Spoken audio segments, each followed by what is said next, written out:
Teeny time, teeny time. Oh, thank God it's teeny time. Bad Therapy, episode 6. Woo! It's getting disastrous today. It's the relationship special. Cheers. She's not the one. So we ran out of olive juice for our teeny time. The first martini was fantastic. It was lovely. This one we had to use pickle juice. Pickle juice. And you think it would be good, but I think maybe with vodka it would be good. You're absolutely right. It's It's tasting like kind of like the bottom of like a dishwasher. Yeah, it tastes like there's something dirty. In there that's not supposed to be. Rancid vibes. Rancid vibes for sure. But you know what? Mama ain't raised no bitch. So We drinking it. we're drinking it. Speaking of rancid vibes, this is the relationship podcast today. Italian hand. I'm very passionate about this. She means business when she does this. This is business. I'm in my business attire. Yeah, and I'm in my sleep attire. Pajamas. Speaking of rancid, we are here to talk about red flags. Mm-hmm. It's the relationship pod, and we're starting with red flags. What's your biggest red flag that you notice? You know, it's funny because I think as women, especially, we love pretending that red flags like don't exist. Oh, rose-colored goggles all day long. They're not there. It's so they're waving a red flag in your face. In your face. Like, no. You're like, no, it's beige. He's really nice, but like he's so nice. Yeah, but he made me cry last night, but I actually think he's really good for me other than that. It was my fault, honestly. Yeah, he told me it was my fault and it's true. So biggest red flag that as I've gotten a little older, I've been able to like visibly recognize is a liar. Like, ooh, yeah. Somebody lies to me. It's giving sociopath. Right off the jump, it's done. Yeah. If I find out you lied to me, especially early on, like even if it was a fib, 100%. even if it was something small, if you're especially something small, because why the fuck you lied about something small? And that's a really good point because why are you lying about that?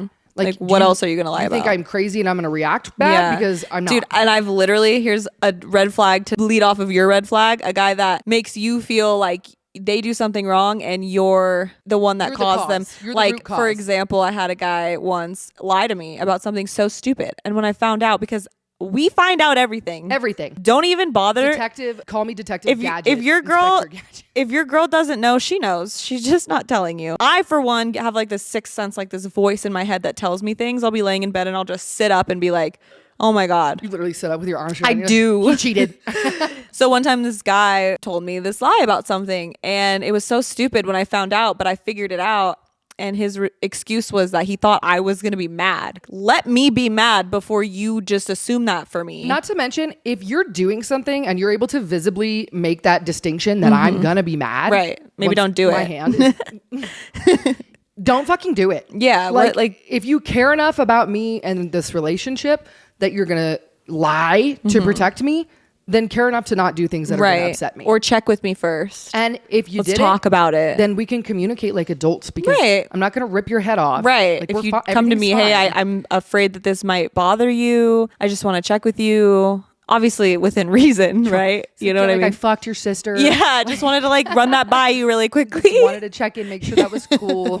She said you'd be fine with it. Yeah. I know you're kind of a crazy bitch, so I wasn't sure how that would sit with you. But no, yeah, it was honestly, I'm just going to tell you. So he's a photographer and he was taking photos of one of his female friends who was in a 7-year-long relationship. And he lied to me and told me he was going to take pictures of his guy friend, literally gave me a guy's name and everything. He had a whole story. He had a whole story. And what's crazy, I didn't ask who it was for. He gave me the information without asking. Immediate guilt. A couple weeks later, I'm laying in my bed. He's editing the photos. We're texting. And I'm like, the photos didn't turn out well. I'm like, hey, send him over. Like, let me see. He doesn't reply. And immediately a light bulb. It was a girl. It was a girl. So I said, what was her name? Was my next text 30 minutes after not getting a response. Fucking busted. And what then an odd thing to lie about. So weird. And then he's like, well, I thought you would get mad. You know what's funny mad about what? That? Only a cheater or like someone with bad intentions 100% would lie about something like because that. Because if you're guilty or if you know what you're capable of where your brain you're goes. You're cover your tracks before their tracks even exist. Because then when I found out, I was like, why did you feel the need to lie about that? What was going through your mind that made you feel like you were doing something wrong? Right. Because then it seemed sus. It's immediately sus. All of a sudden if he would have just said, I'm taking pictures of my friend,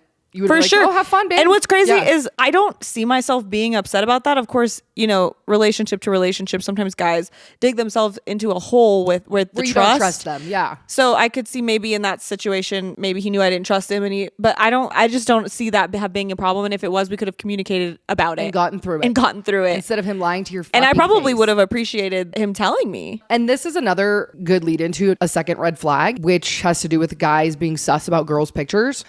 Don't be all up in other women's Instagrams. Why do they do that? Why do they feel the need to do that? I'm not the type of woman that's insecure about those type of things. I really don't care. Really not about that. It's not about that. It's the straight up respect thing. And you know, I never even realized how disrespectful it is until I'm in a relationship now where he literally does not even follow girls on Instagram. Not because I told him to. It's such a fucking turn on when guys. Oh, it's so hot. When guys don't follow girls just for the sex appeal. It's gross to me to think, oh, you're following all of these Instagram models or all these girls. It's desperate. It's disgusting. It's unattractive. Disrespectful. And I honestly think it goes in a lot to a man's like ability to have self-control. For sure. Because these guys who are flooded by booty cheeks and Instagram models, also they lack self-control. Says a lot about their own self-esteem. Totally. And they lack the ability to just be respectful to their woman. Like, they don't even think about it like that because their self-control is so low. They're, DM, following all these unrealistic women, bikini models or whatever. Which makes your girlfriend then feel kind of like wondering shit. Why she's insecure. Yeah. Wondering why you guys are arguing, why you have problems. Here's the other thing. I know that some women don't care, and that's fine, to each their own. But in a general sense, if a man really cared about you, he would have no interest. If your man is a good man, he would have no interest in that. And that's the bottom line right there. It's not about if the girl cares or not. If I saw that my boyfriend now liked a bikini model's picture, I'd be like, well, I mean, I don't care. It'd be kind of weird. It'd be out of character for him, for sure. But I would not be mad or insecure. But that goes to show it's a good man. They're not 100% laser focused on you if that's the kind of content that they're consuming and, you know, giving their attention to. And we all know what an attractive person looks like. You know, it's not that crazy. I can see it. You can see it. The actual act of having to leave your name,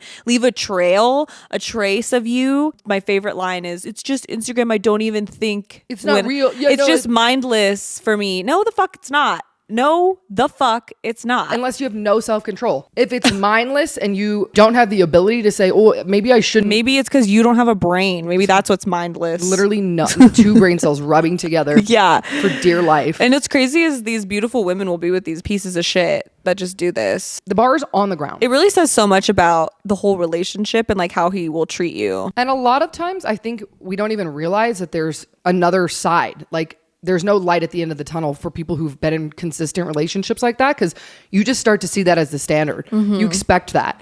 And so when you do actually get treated right, you're like, something's wrong with this guy. What's wrong with him? Well, I, for one, dated a guy that would literally make me feel crazy for not liking him doing that. Actually, the gaslighting was insane because it is totally okay to feel a certain type of way. It doesn't even matter what it is. It doesn't even have to be liking photos. It doesn't matter. Even if you're being crazy insecure and it's ridiculous, I still think that if your partner cares, it should be up for discussion 100%. To try to figure out how he can better make you either trust him or make you feel better. You know, like maybe you're traumatized from a past relationship, so you're extra insecure and you need a little extra like guidance on this path, and a guy that cares about you and loves you should guide you, be there with you and help you through that, rather than being like, you're fucking crazy. You know what I mean? If you're at the point where you're asking your man to unfollow girls, to stop liking pictures, it's too late, baby. Yeah. Like, get out. It's done. He's done. His brain is fucking Because once you toast. have to ask that, you're gonna be the crazy bitch. In his story, you're gonna be the crazy insecure girlfriend, no matter what way he tries to swing it, no matter what the truth is, no matter what he's done. And then you're gonna be changing him. Why are you changing me? This is controlling. Just like, go find a guy who just doesn't do that. Not a guy who just doesn't do that for you, but a guy who just doesn't do that. Who just doesn't do it in general, right? 100%. The reason why it's so attractive when guys don't fawn after beautiful women is because it makes them look more confident and secure, manly, and masculine, they're not dogs who just drool over whatever. It makes them look like they actually have a standard of the type of woman that attracts them. Absolutely. Whereas a guy that just likes whatever and they see tits and ass and it doesn't matter, it's like their standard is so low, it actually gives me the fucking ick. 100%. What's your biggest ick? The ick is strong. I feel kind of bad because my icks are like, are they like stupid? Me having like bad ADHD and being like, See, I don't really get that. Why are you doing that? I have never really had, I understand the concept of the ick. You've never gotten the ick? I have gotten the ick, but not from like the classic, chasing the ping pong ball on the floor. That doesn't give me the ick. Okay, especially if I like a guy. That's I don't cute. give a fuck. When my partner does traditionally like ick stuff, I think it's adorable. I think it's so sweet. Like he stubs his toe or like something. Like it's so cute. Yeah. I think my biggest ick is when a guy doesn't pay enough attention to me. Yeah. Is that an ick? Is that just me? See, that's what I'm saying. I don't know if that qualifies as an ick. That's definitely icky to me as well. So like an ick, like you're at a bar, painting a scenario here. You're at a bar with a guy, not your first date. It's probably like let's say it's your 5th date. You're not dating, but you together. Obviously deserve a little bit of attention. And you're talking, but like he's also with his bros, which is fine, and talking to other girls, which is fine. And you're kind of like an afterthought. But then you just fall to the wayside. But then when it's time to go home, he's all about it. Oh, let's get an Uber. It's like, well, we've been here together all night. Why the fuck did you even bring me here if you didn't want to hang out with me? Why didn't you just call me when you're done? For sure, which would be fine. But don't invite me on a date if we're seeing each other. Not only is that an ick, but it's also an immediate red flag because if somebody doesn't want to spend time with you, you're not the person. And we were talking about this earlier, is how a lot of guys don't like women. They are attracted to women. They want to sleep with women. Absolutely. But they don't actually like what we stand for, what we are. Like, we just had a TikTok go viral for this podcast. And one of the comments was, oh, girls and your stupid topics or whatever. And my first thought was, okay, well, if you like boys, then just fucking say that, because all of the girlies right now are in cohorts. What's the word? Cohorts. Is that a word? Cohorts, yeah.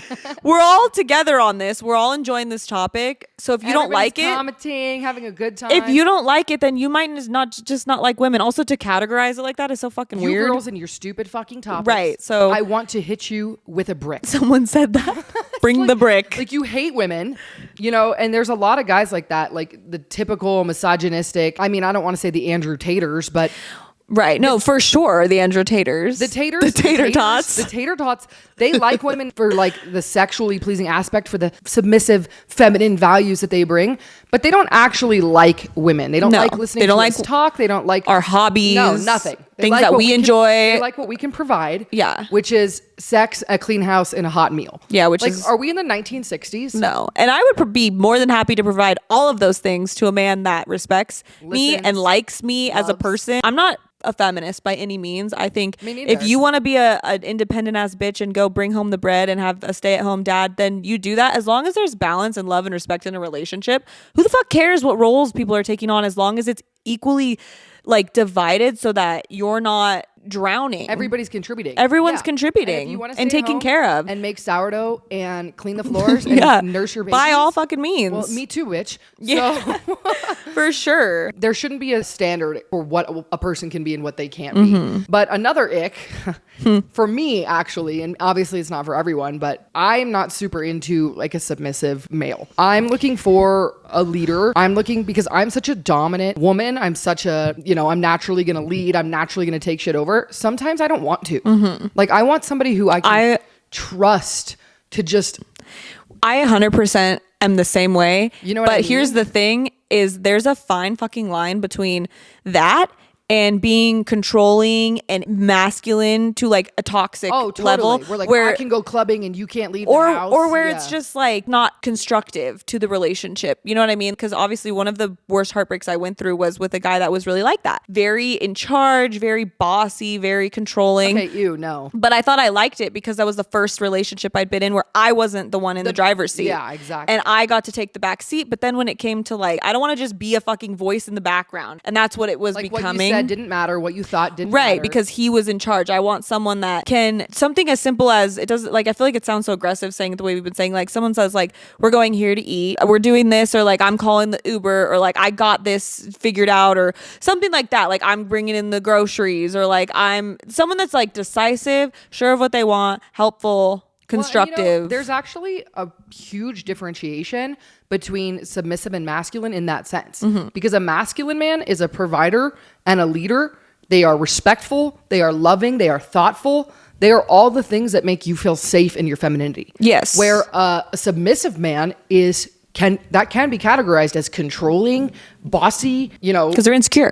Exactly. And they think that the only way to counteract that is by being the Mr. Macho Man. Machismo is by getting their bitch in line. Yeah, exactly. My girl keeps her mouth shut and sucks my dick and cooks my pot roast. And it's like, honestly, I do that for my man because I want to, because I feel safe to. But then he sucks your dick and cooks your pot roast. 100%. So like, it's a reciprocative relationship. Yeah. And that's what and when you have an opinion, or when you don't like something or like something, instead of him being like, well, this is the way that it is. Yeah, he's willing to listen. I honestly really love, your relationship. He's definitely a good egg, and he sets the bar high for me just by being around him. The bar's in the sky now. Where were we? Sorry, guys. I just spilled my drink all over myself. So that's the thing that the taters and the misogynistic men are lacking, that they think they have, but they don't really have. They're overcompensating. Like, if you are actually in the mindset that you can cheat on your woman because it's sexually cheating and not emotional cheating, but your girl cannot talk to another man.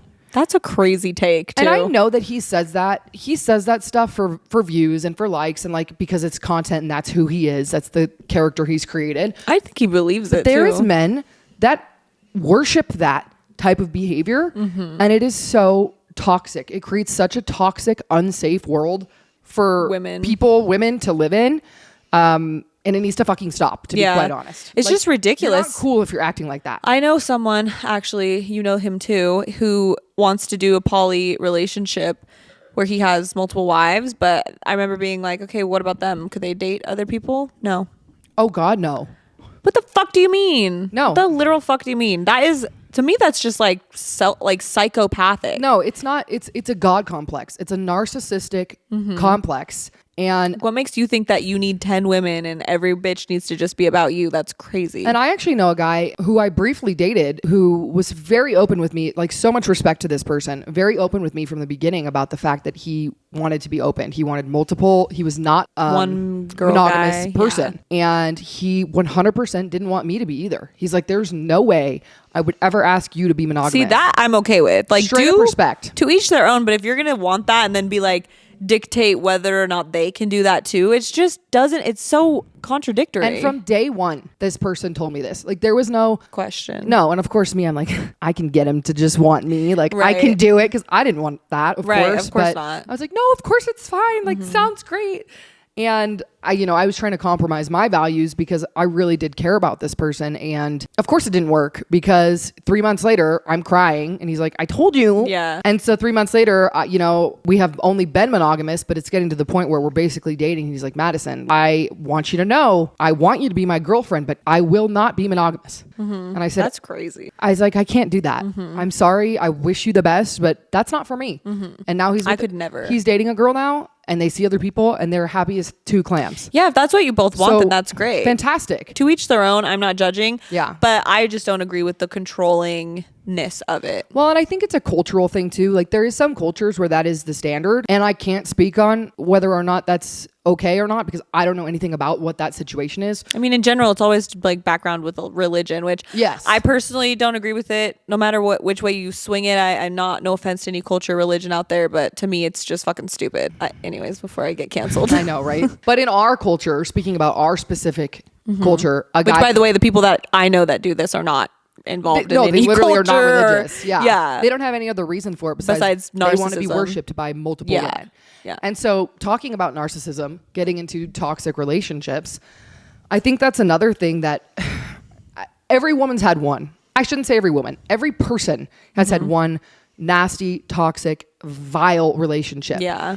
And if you haven't yet, well, either you're the problem or it's coming. Yeah. So also, it's really a good thing in the end. You learn so much from it, and those relationships are what make you kind of who you are, and they build resilience and strength. Shows you what you're willing to put up with, what you're not. Really builds your strength. I feel like when I got put into my most toxic relationship ever was when I was the most insecure, worst version of myself. Not because I was a bad person, but just because I wasn't myself. Yeah, everyone goes through a down phase. Yeah. I was super lost, and I didn't know who I was, and it's almost like you attract this energy of leeches. They see it. That can prey on you because you're weak. And I was so weak, and it worked. It starts out like this every time. I love you. You're amazing. Love bombing. Phase 2, you start to see the true colors come out, but then it just quickly back to the love bombing, and you're confused because you're like, I saw a glimpse of something that isn't so pretty, but But then immediately the gaslighting comes back Yeah. in and you're like, okay, maybe it's just a one-time thing. And then it becomes a cycle of this and that until one day you're so deep into this shit relationship that you're just hoping that you see the light again because it comes once every month. And it feels so good when it does. And It's then it like goes the highest highs. Yes. And then the lowest lows. And it actually becomes a chemical thing in your brain where you start to crave those high highs and those low lows because your body just becomes so used to it. So that's why when you go through those breakups, it actually feels like you're going through a drug withdrawal. They compare a toxic relationship like that to being on heroin. That's insane. And I could see it because, you know, we talk about toxic relationships and narcissism and how people get trapped in it for so long. And there's always that person who's like, why would you stay in that? Like, you're so fucking dumb. Like, how could you let somebody treat you like that? Being someone who was in a really, really horribly physically, mentally, emotionally abusive relationship for a really long time and lost all of my friends. I mean, I didn't have a single friend left. This person would take my phone, keep my phone away from me so that I couldn't text or call my friends or my family. If I would text you sometimes and get a text back and it was not ever you. No, if you would text me, it would be them replying like, it was like, who is this? And I was like, Allie? She's busy or something. Like, I wasn't allowed to have any friends. I was the sole supporter for our relationship. I was the only one who worked and he loved spending my money.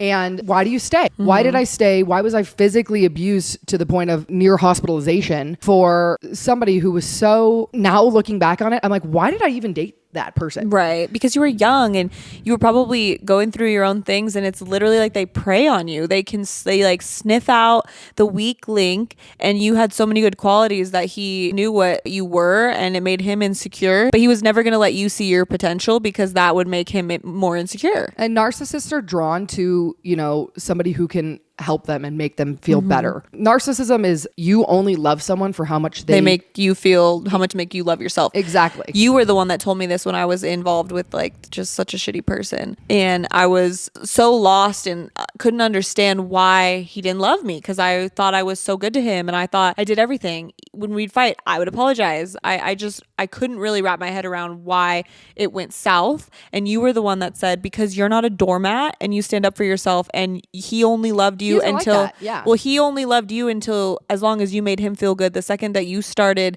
putting your foot down about things and calling him out for things about himself, he didn't like that anymore. And all of a sudden you were not someone that he wanted around. You're not of value to him anymore. No, because you didn't make him feel good. Making a narcissist feel good about themselves, which is that love bombing, that you crawling back for them, because they create this cycle, this vicious cycle of like, you get such a high, they treat you so bad, you're on such a low, and then you crawl back. You're crawling for that high again, that you're begging. No matter how they treat you, you're again, coming back. When I would be physically abused and I would be the one apologizing, literally me begging, crying for forgiveness, and saying this online is difficult because it's embarrassing, right? It sounds pathetic. Why would I let this happen? But when you're in something like that, you genuinely are brainwashed. You cannot accept any outside information, any outside, help. Because they also keep you in a box. 100%. They keep you. That's why he doesn't let you talk to your friends or your family. It's because he knows that the second that you do, someone's going to try to talk some sense into you. And he doesn't want that. He wants to be the only voice in your head. And this was the same thing with the same ex that for me, I would get in trouble with him whenever I would vent to you about a fight that we had because it was none of your business. But literally you would tell me, Allie, it's because he knows that he's in the wrong. Yeah. And now he's exposed and he wants you. And so I would be afraid to go to you. I would literally leave in my car and go drive down the street and sob in my car whenever I needed to cry just so nobody knew. Yeah. Because I was afraid that he would be mad. Because it's the God complex. Like if people know that I'm not this perfect person, well, it's your fault for fucking telling them. Yeah, exactly. How dare you not what I did. Spread this about me. Yeah. And not any accountability for the actions that were taken. And so for people that get wrapped up in these relationships, I just want to say that I hope no one ever feels like they are the problem or they weren't good enough or they didn't leave soon enough, because this happens to most people. It's obviously some instances are more severe than others. And I think deep down, no matter how hard it might feel to get out of that situation, reach deep down inside of you, you know that you're not in the wrong and you know that they're the problem. Yeah. You're just in this cycle that you're going to have to break, and it's going to be really difficult. And I think the thought of breaking it, because it's almost more difficult to leave sometimes than it is to stay in a way. It's way more difficult when you have nothing left. Yeah. You have no friends. Your family is so pissed at you. And then on top of that, the actual pain and agony of losing this person, because like I said, it's a chemical reaction in your brain. Like you said, withdrawing from heroin. It is, for me, when I lost this relationship, I cried every fucking day. I was miserable. Not a single day went by where I was happy. Well, and that's because, but when it ended, I was even more miserable. Yeah. And I wanted it back. And I couldn't even, I knew, why the fuck would I want this back? I knew, like, I'm not stupid, but I did. And I just wanted that fix again, that high, that makeup where it's really good for 4 hours. Like, oh, everything's right. No, literally hours. But also that person has become your everything at that point. Yeah. And I don't mean like you're my everything. I mean, no, genuinely, your entire life revolves around pleasing this person. And so, I tried to leave many times, but the only way I was actually able to get out of it was after a pretty difficult, physically abusive instance where I couldn't hide it from people anymore. I put all of my shit in my car. I went home. He didn't even know I was leaving. You moved. I went home, put all of my shit in my car, and drove to a different state. Not kidding. I'm so fucking glad you did that. Never came back. Mm-hmm. Well, I did come back. You're like back 5 now, years later. yeah, but didn't come back until I knew that there was you could no be back. chance. Yeah. And he had a new girlfriend 3 months later.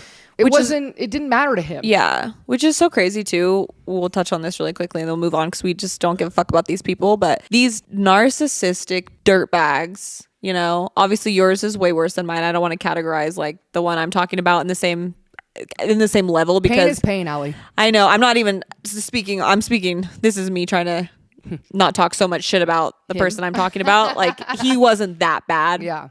No, he was pretty bad. He was pretty bad, but he wasn't like physically yet. At least yeah, it didn't I know. get. Like, there were a few things that happened. Slope. There were a few things that happened where I was like, nonetheless, they are both in relationships that have been super long term. Mine just got married, and I remember thinking to myself, it's another phase of the grieving process or the toxic relationship where you start to think, okay, well, if they're able to be in a happy relationship with someone else, was I the problem?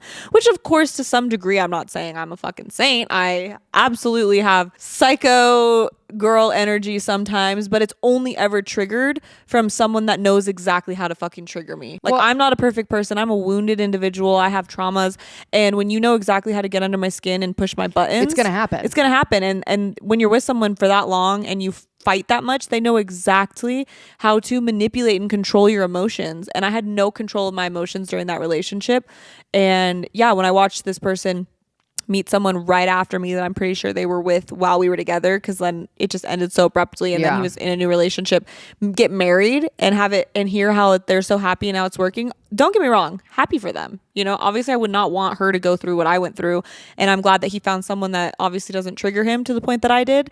But it made me wonder, what the fuck is wrong with me if someone that fucking out of line could be in a happy, healthy relationship? It's just unheard of to me. I can't fathom it. There's a couple points to that. Is one, what makes you think they're happy and healthy? Their fucking Instagram. Yeah. Two, we covered this. The reason that it's possible is because narcissists love you as long as you make them feel good. Yeah. So these girls, maybe they don't trigger them the same way. Maybe they don't fight back. Maybe they don't stand up for themselves. Mm-hmm. Maybe it's not such a clash, right? Yeah. But I can guarantee you, a narcissist is a narcissist. Unless they go to deep, serious spiritual healing and therapy, they're not going to change. To convince a narcissist that they are a narcissist is almost nearly impossible. Yeah. And that's the only way to heal from being a narcissist, or to overcome that, is to accept that you are one, which is almost nearly impossible. 100%. And for a narcissist to do. And so unless they got serious help, if he treated you like shit, I can guarantee you he treats her like shit. If he Which makes me sad for her. If he lied to you, he lied to her. If he cheats on you, he cheats on her. It makes me wonder too, like, does she know? Does she just not care? And again, and I have this thought too, and I'm sure a lot of people do that get out of relationships like this and see their ex getting into another relationship. They're like, it was horrible. How is this person holding on for 5, 6, 7 years? Yeah, like, how are they happy? Every relationship is different, and every person handles things differently. But sorry, a piece of shit is a piece of shit. If you see your ex in a new relationship, you know, wish them well. no negative energy because it's not worth it, but people don't really change unless they really want to. Obviously it wouldn't make me feel any better about it to know that they were having the same problems that we had. Right, that doesn't feel good. At the end of the day, it feels weird saying it because for so long I was so heartbroken over it. But even through the heartbreak and the pain, like I still wish the best for them and that person that tormented me for so long. It was one of the biggest growth points for me in my entire life. It changed me from top to bottom, in and out. I'm a completely different person. I view relationships differently. I view myself differently.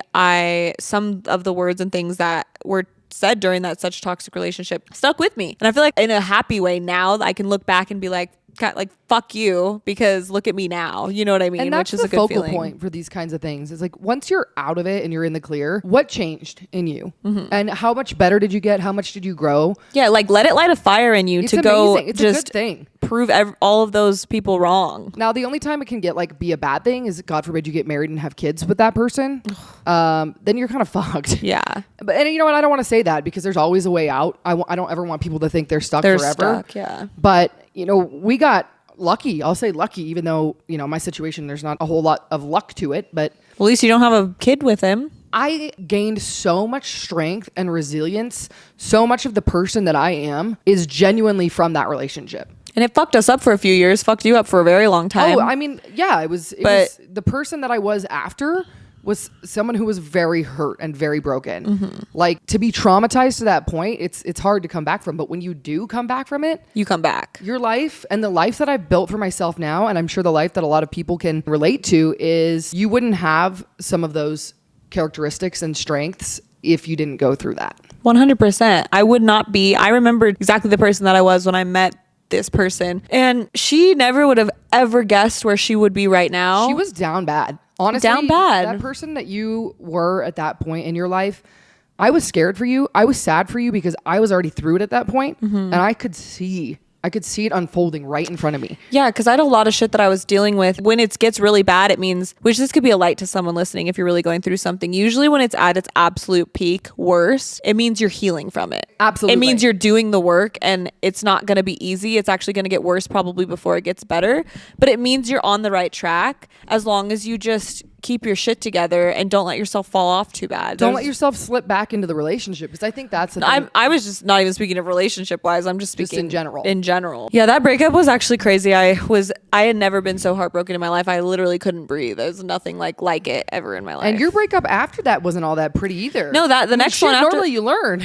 Well, I think it was just a different type because on one hand, this person was super toxic masculinity, controlling, angry, mean, brutal to me. Whereas this other person, very submissive, sweet, compulsive liar. Oh yeah. Manipulative, but like in a very docile way. Literally the most sociopathic motherfucker I've ever met in my life. Literal snake. Compulsive liar, crazy, insane. Probably wouldn't be surprised if I see him as find out he killed someone one day as serial killer. Isn't it crazy vibe. The different types of personalities? So I thought I went from one extreme to the next, and I'm thinking, oh, this guy's so nice. Like, would take my shoes off at the bar and rub my feet for me. Would just not let me open a single door. Extreme surprise me bombing, with bagels and flowers and all this shit. And I'm thinking, oh my god, I hit the fucking jackpot. Except for the fact that he's broke. But anyways, and then one day it just flipped a switch. But it wasn't. He was mean to me, whereas the other guy was. Yeah, he didn't call you names and say horrible things. He just would shut you off. Yeah, like a true sociopath. Like as if I never existed. His feelings were gone. Like they never existed in the first place. And that's harder to deal with because you're like straight up would look at me and cry about how much he loved me and how happy he was, and then the next day did not want anything to do with me for no reason.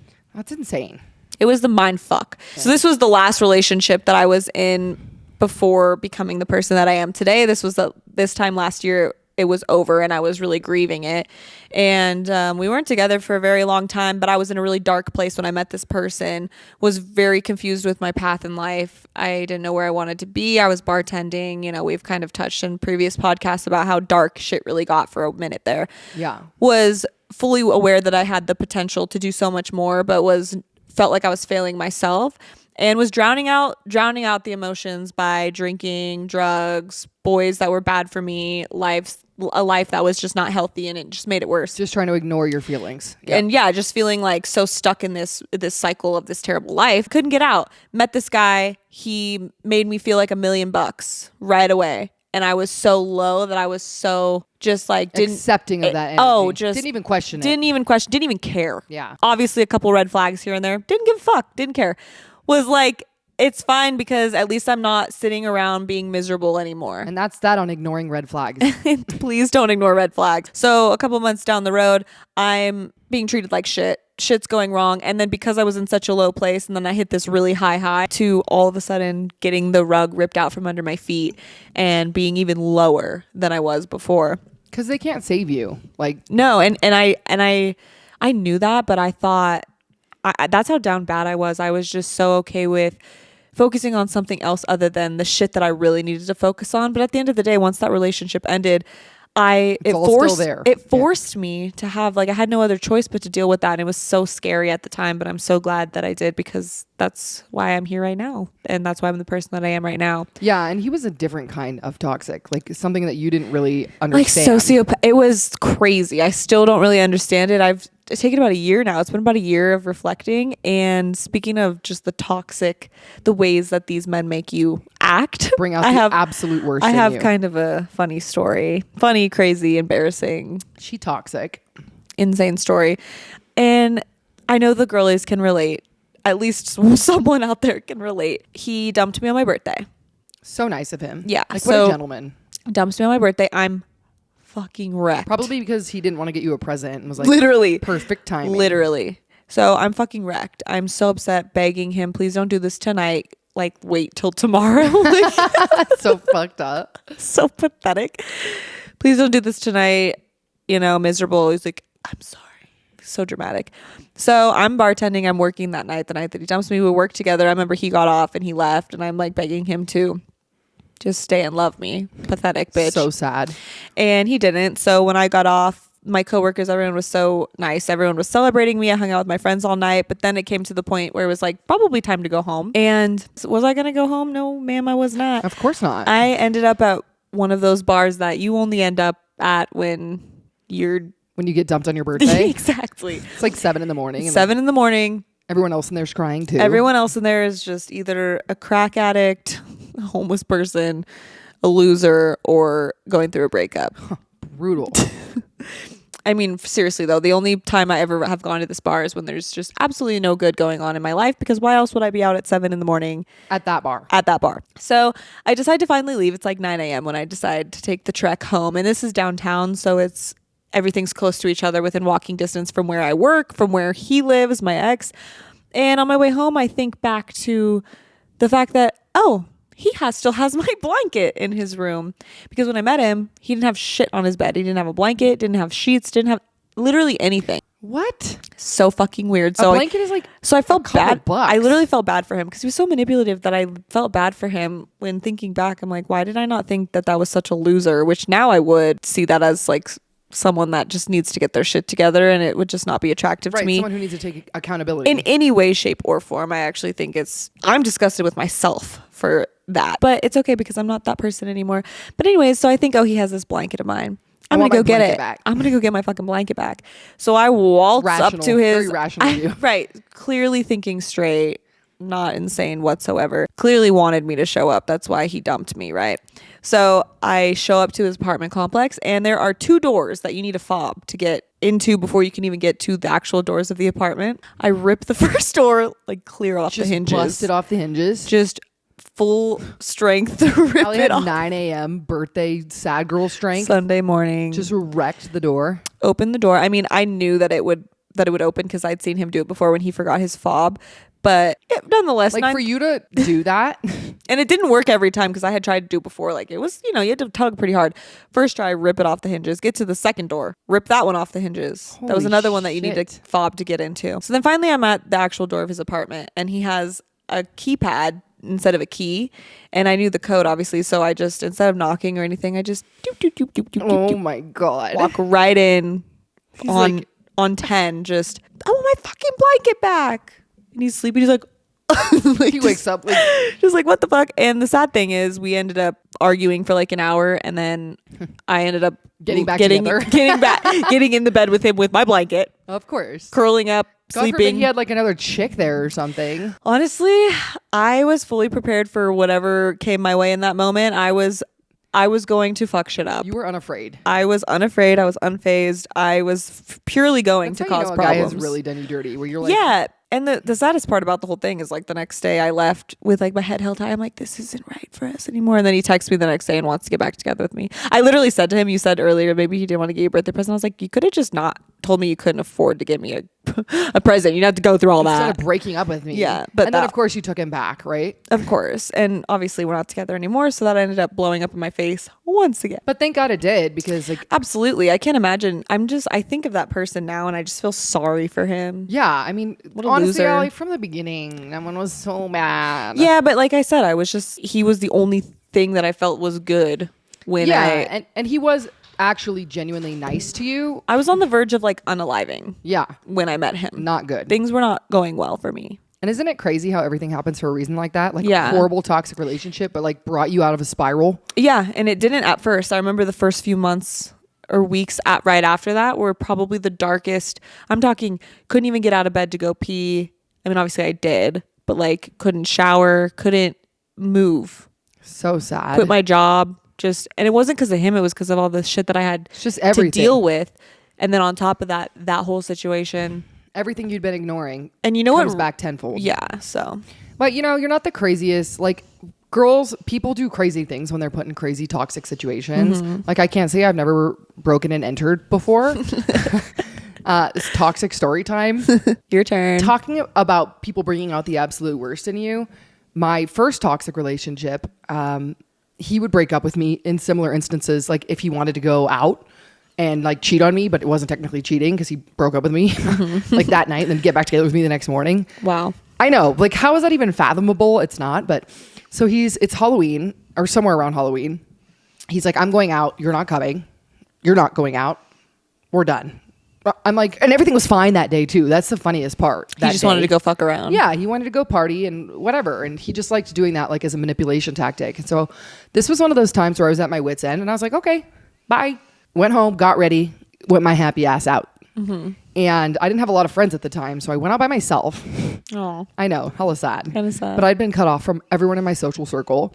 So he obviously has my location, sees that I'm out, calls me. He's like, what the fuck? Who the fuck do you think you are?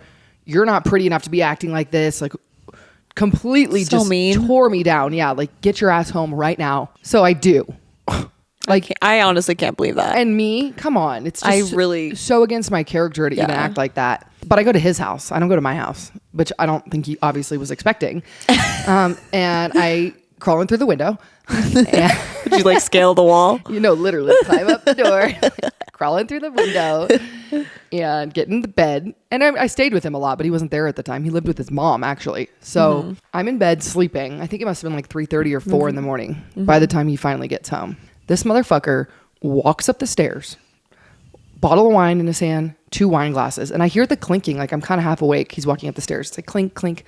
Like that's odd. Opens the bedroom door, bottle of wine, 2 glasses, a girl right behind him.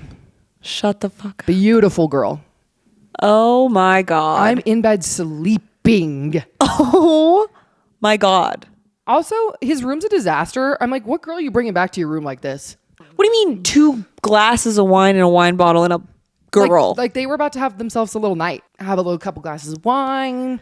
And you're in. I'm sleeping in the bed. What did you have to tell me what you did. So I obviously throw a fucking fit. I go berserk. This poor girl. And I'm not crazy like that. I didn't go berserk at her. I know it's not. She doesn't even know I exist. I wasn't like trying to fight her or anything. Right. It's not her fault. I've never been like that. But he lives with his mom. So his mom hears a commotion, comes out, looks at the girl, looks at me, looks at the wine glasses. She goes, what's going on here? Like, who is this? I was like, yeah, who is this? Because like me and her were tight. Who is we're, like this? banging up against it. The girl turns around and runs. Like, I'm not kidding. Runs down the stairs and books it out the door. Him and I and her. Imagine being the girl like coming home and be like, what do you mean your girlfriend's in your bed? And his mom. Not only his girlfriend, but also his mom. His mom. Like, what a winner. Right. What a loser. She runs, and the next hour is spent with me getting reprimanded for how crazy I am. How dare I come and not tell him? How blah, blah, blah, blah, blah. How dare I go out? And I'm asked to leave by him. And I go out in the parking lot, and I'm watching the front door And the girl, now this is where I'm like, you fucking bitch, sneaks her happy ass back Well, she in. must have known. It's like you guys Clearly were together she knew who I was. But Yeah. now that I like look back on it, I'm like, okay, so you went back in. That's so disgusting. Yeah. And so Who would what? Like, what do you mean? it's so unnecessary. And so What do you mean? the fact that this was even my You life. want dick that bad? Yeah. What do you mean? I know. And she knows his mom's there. And like, can you imagine being the girl that goes back into the house after that No. situation? That like literally. What do you mean? So him and I break up after that, like actually for a little while. But of course it never lasts. So we get back together. And then I see her name pop up on his phone when we're at the gym together. We're like doing cardio. And it like pops up. And it was like a random message like, yeah, we'll watch that later. And I opened it and there was nothing. Like he deleted everything, but clearly he wasn't expecting her to text.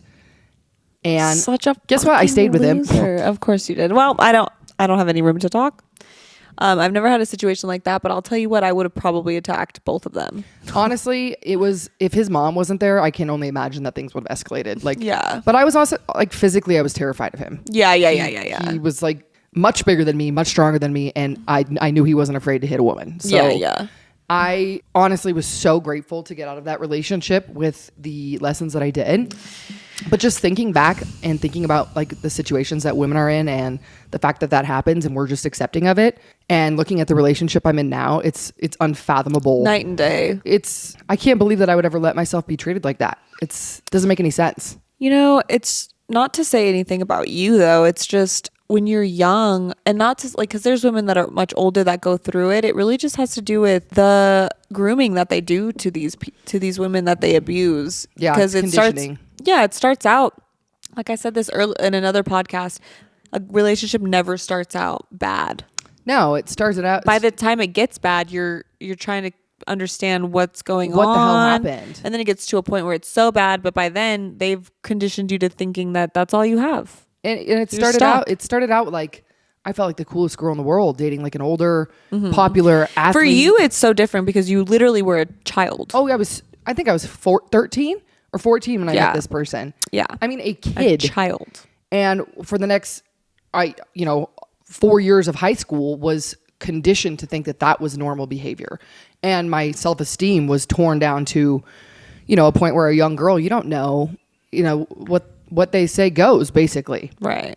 And so the fact that I've been able to come out of that, and we'll end this podcast on a happy note, come out of that and find such a green flag of a person and be in such a good, happy relationship. I used to push people away, good people. For me, something that I struggle with is seeing the red flags and then just cutting it cold turkey, because it's not always just red flags. It's always mixed with green flags. Like every person has good to them. I truly believe that everyone is good by nature and that people just have their flaws and their traumas, and some people fucking suck, but those are the type of people that are so smart and manipulative that they know how to act a certain way until you're so fooled. Yeah, absolutely. So whenever I see now, like for example, someone recently, everything 9 out of 10 boxes, and then there's this one thing that happens where it's a red flag, 100% it's a red flag, but I don't want to view it as that. You overlook it because there's so much because green. there's so much else, and even that small thing. And that's the other thing where it's like sometimes it's like, how do you determine whether or not it's you being paranoid and traumatized, or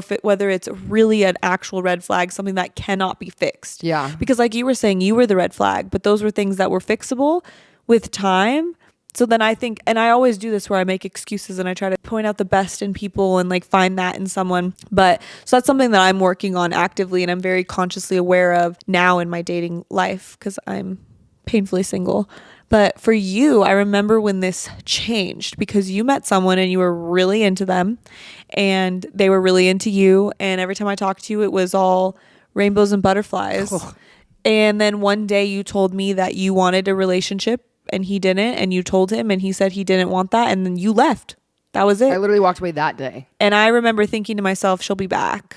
No offense. Like, no, I mean, it's fair enough. I was just like, he'll come back and he'll talk her back into it, and not your track record, but just like how they are. Yeah. How he'll regret it and come back.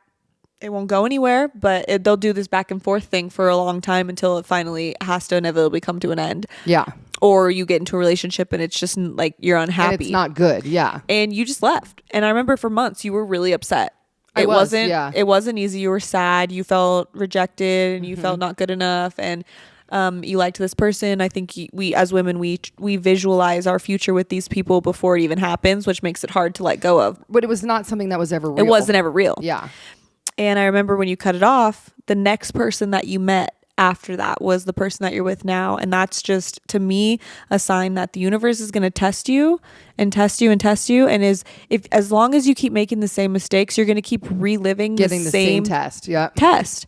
So anyone listening, if you feel like you keep dating the same person and you're having the same thing happen over and over and over again, and you can't find that green flag in a person, you need to look at who you're dating and what mistake you're making that you're not learning from. Yeah. Like, what do you have to learn from this? What's the pattern? And I truly think that for you was the turning point. You cut it without any, because you think, oh, I don't want to cut this because it's that lack mindset. There's not something else out there. 100%.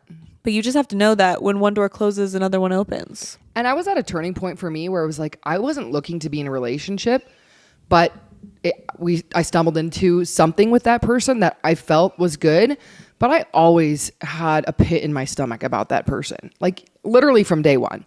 And that is the biggest indicator. 100%. And I could have ignored it and kept pushing that, situationship for months. It would have gone on for months. I can guarantee you. Yeah, because he would have let it. 100%. And he would have loved that, and I would have been unhappy.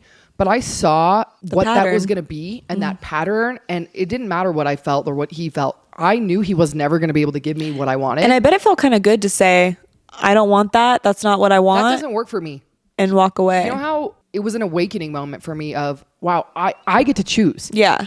This doesn't work for me. And even if that doesn't change your mind, me walking away, it's not an ultimatum. Yeah. That's okay. Because that's an empowering moment for anyone, and but for a woman. 3 months later, I made a mistake. Of course, they always, ladies, be with you. Ladies, they always come back. And that's actually bad for me because I always take them back.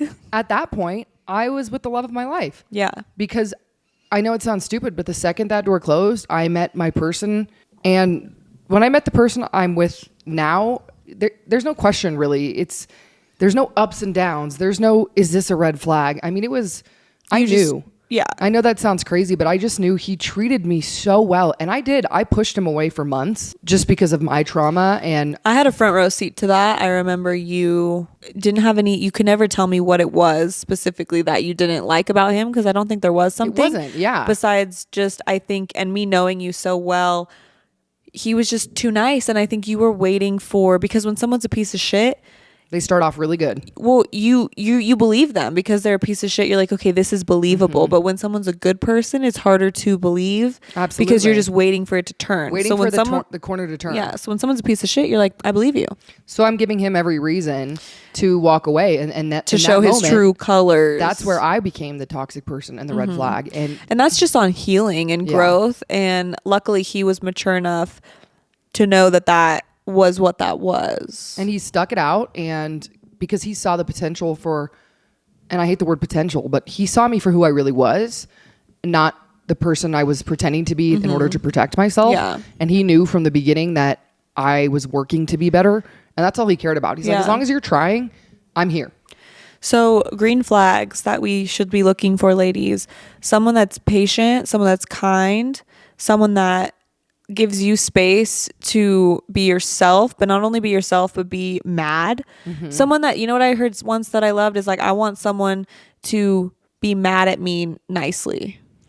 And he is the epitome of that. Yeah. Because he doesn't let me walk all over him by any means. He doesn't let me act however I want. But to be mad at me respectfully. Respectfully, we've fought. We've been angry with each other. He's never called me names. He's never torn me down. Raised his voice. He's never got up and left and disappeared. He's never gone out with his friends all night. It's like maybe you need some space sometimes, which is healthy, but it's ultimately just communicating. He'll go play video games. Like, he's not going to go to the bar. Right. It's just a level of respect and the feeling of safety that you feel when you're in a relationship like that. You don't actually really question it. Yeah. You might fight it for a little while, but I never questioned his character. Exactly. Yeah. Well, I'm really happy for you guys. Thank you. I love you both. Bad therapy turned into real therapy this week. Yeah, we actually did some good therapy on this podcast. Moral of the story: if you're in a place where you feel like you can't get out, you're stuck, things are so bad, but you don't know how to move on, you're not alone. You'll get there, and you'll find your way out. Give yourself grace. Give yourself time. don't try and ask for a bunch of advice because you're not going to take it. Move at your own pace, and you'll only make the decisions when you're ready. But just know, like, deep down, you know what, if this is resonating with you and you're in a relationship that's bad or toxic, and this is resonating with you, you've already made the first step. The first step is, like they say with addicts, it's like denial, and then overcoming denial and accepting that. So if this is resonating with you and you're able to kind of process that, you might still have a little denial, that's normal, but that's the first step, is just kind of walking yourself through realizing that you deserve better and that this behavior is not normal, and then actually believing that there's better out there. Things will get better. Like, there's no doubt about it. Sometimes it's hard to really truly think that when things are so bad, but you know, when you're at rock bottom, the only place you can go is up. And that's the damn truth. Bad Therapy, episode 6. Thanks for tuning in. We'll see you next week. Bye.